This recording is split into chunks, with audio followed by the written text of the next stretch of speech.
आज हम पढ़ेंगे वृत्त के सभी भागों के नाम व उसकी पहचान करके चित्र बनाना। यह वृत्त के नाम: पहला केंद्र, दूसरा जीवा, तीसरा त्रिज्या, चौथा व्यास, पांचवा अर्ध वृत्त, छठवां त्रिज्याखंड, सातवां वृत्त, आठवां परिधि, नौवां क्षेत्रफल और 10वां रेखा। तो चलो इसका चित्र बना लेते हैं। पहला है केंद्र। तो केंद्र का मतलब क्या होता है पहले जान लेते हैं। केंद्र मतलब होता है मध्य। तो मध्य में आएगा हमारा मध्य। कौन सा है इसका मध्य? ये वृत्त का मध्य आएगा ये। तो ये हुआ हमारा केंद्र। और दूसरा है जीवा। जीवा किसे कहते हैं? वृत्त की परिधि में किसी दो बिंदु को मिलाने पर जो रेखाखंड बनता है उसे कहते हैं जीवा। क्या कहते हैं उसको? जीवा। तो ये हुआ हमारा जीवा। तीसरा है त्रिज्या। वृत्त के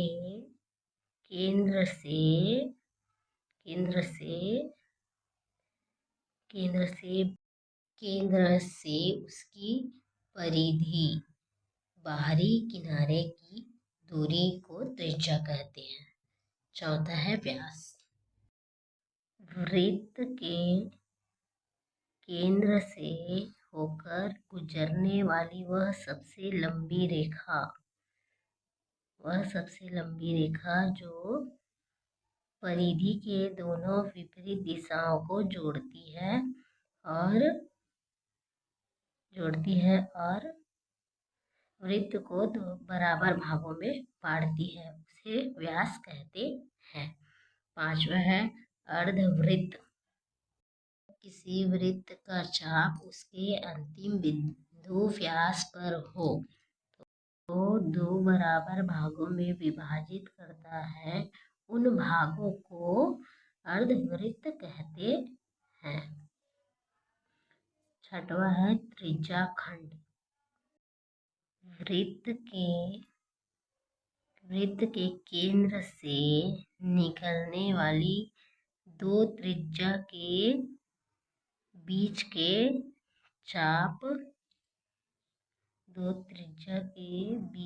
चाप से घिरे हुए वृत्ताकार क्षेत्र को त्रिज्याखंड कहते हैं। इसको कहते हैं त्रिज्याखंड। वह है वृत्त वह है जो एक निश्चित बिंदु से समान दूरी पर स्थित होता है, इसे वृत्त कहते हैं। आठवां है परिधि। वृत्त या किसी भी बंद वक्र के बाहरी किनारे की कुल लंबाई को परिधि कहते हैं। नौवां है क्षेत्रफल।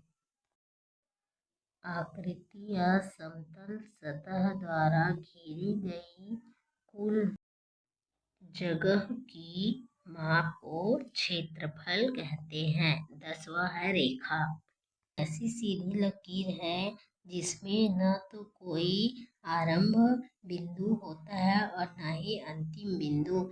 यह लंबाई में होती है जिसे रेखा कहते हैं।